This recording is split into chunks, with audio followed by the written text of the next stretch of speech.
This is a story in music, a very old story about a sorcerer and his apprentice.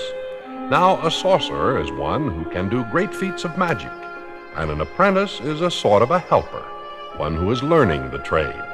This particular apprentice was a young and eager lad, too eager, in fact. Instead of tending to his duties, he was more interested in the magic that the sorcerer was busy with. And that's how our story begins.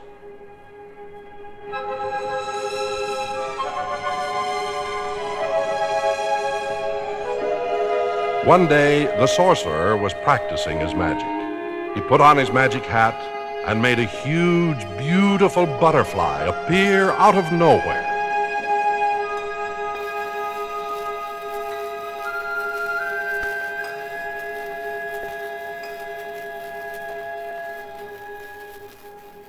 And then he made it disappear, all at once.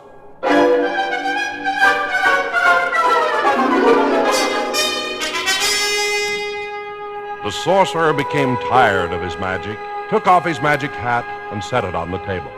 He gave his apprentice 2 buckets and told him to fill his great well with water from the spring, and then he went to bed. Now, filling the great well with water was a lot of work for the apprentice, for the spring was up many steps, and it would require a great many trips carrying the heavy buckets. So the apprentice had an idea. He put on the sorcerer's magic hat and waved his arms at a broom that was standing in the corner. Do you know what happened? The broom started to glow as if it were magic.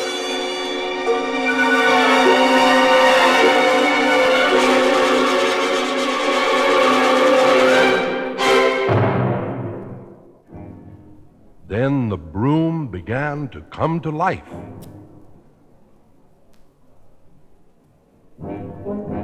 It walked up and stood in front of the apprentice. First, one arm appeared out of its stick, then another arm, and then it picked up the 2 buckets and started to move. The broom followed wherever the apprentice led it, carrying the buckets.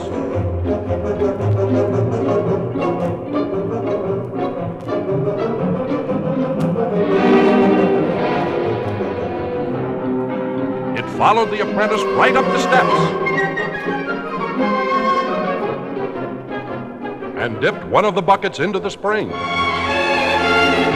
And then it dipped the second bucket into the spring, filling them both. Then the broom, carrying the 2 buckets full of water, followed the apprentice down the steps and all the way to the great well. When it got to the well, the broom dumped the water out of the buckets and into the well.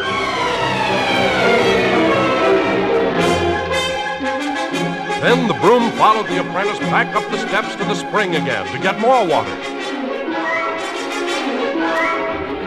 Now that the apprentice saw the broom knew what to do, he decided to go back by the well and rest, letting the broom do all the work of filling the well.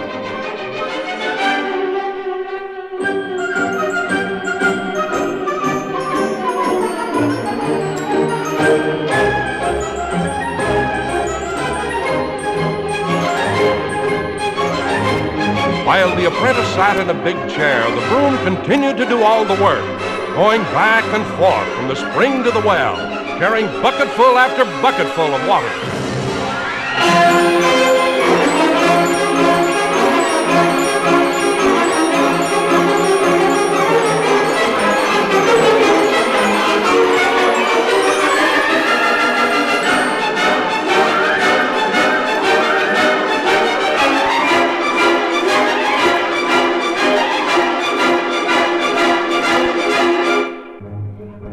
The apprentice grew tired, and soon he fell asleep. He began to dream. He dreamed he was standing on the top of a very high rock out in the middle of the ocean. The rock was so high that he could almost touch the stars. The apprentice waved his hands and made the stars shine brighter. He made them come flying by him so close they made great blinding flashes of light.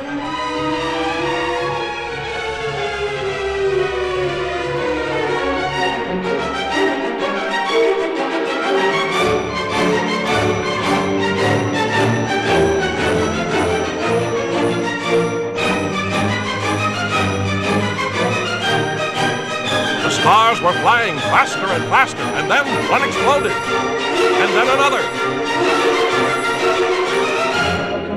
Then the apprentice made it rain, and by swinging his arms caused great waves of water to splash against the rock.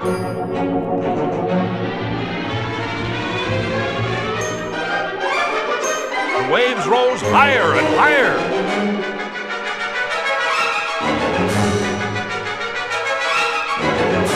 He caused it to thunder and lightning, and the water splashed and poured all about him.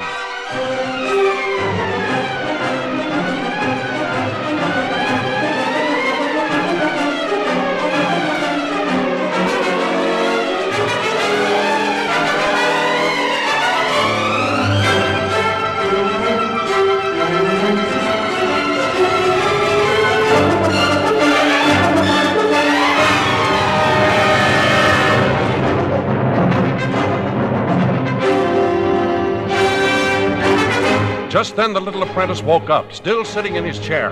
There was water all around him, and this was no dream. All the time he'd been asleep, the broom had been carrying water from the spring to the well, and the well had overflowed, so there was water all over the floor. The apprentice ran to stop the broom from bringing any more water, but when he tried to stop it, he couldn't. The broom walked right over him, bringing more and more water.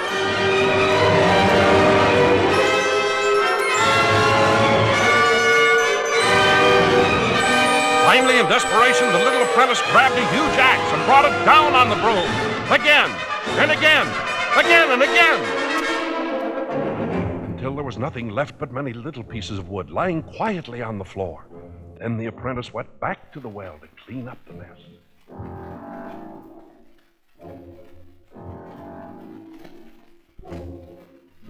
While he was away, a very strange thing happened.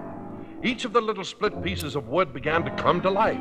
Then they stood upright, and hands grew out of their sides. In a few minutes, there were 100 full-sized brooms instead of just one, and each had buckets filled with water. They started to march down the steps to the well. Suddenly, the apprentice heard them coming. He was terribly frightened now, and he rushed to shut the door in their faces. But the brooms forced it open.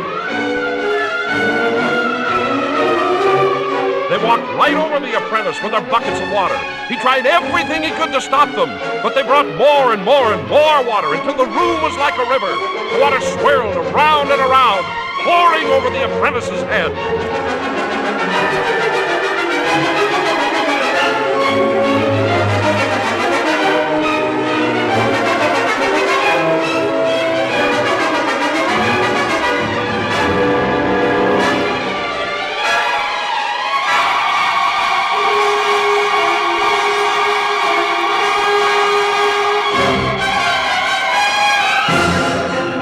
Kept marching with more buckets, even though the water had almost reached the ceiling by now.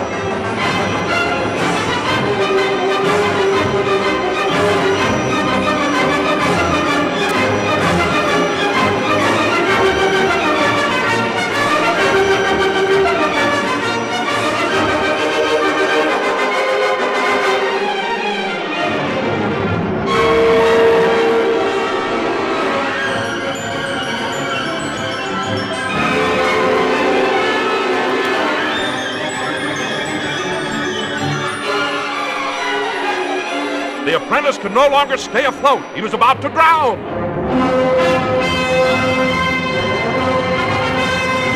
Suddenly, the sorcerer appeared, and when he saw the water, he was very angry.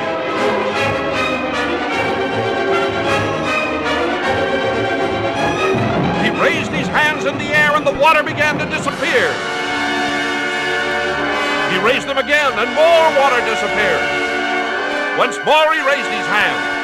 And again, and again, until the water was all gone.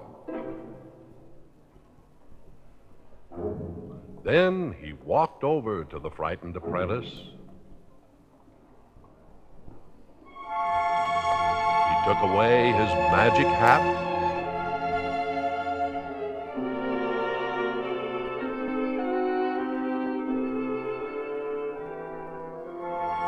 Took away the one broom that was now left.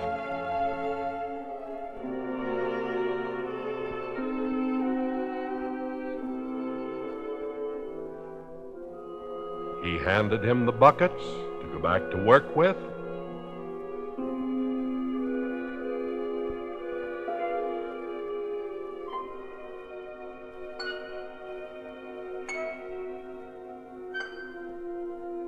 And then he kicked him right square in the pants.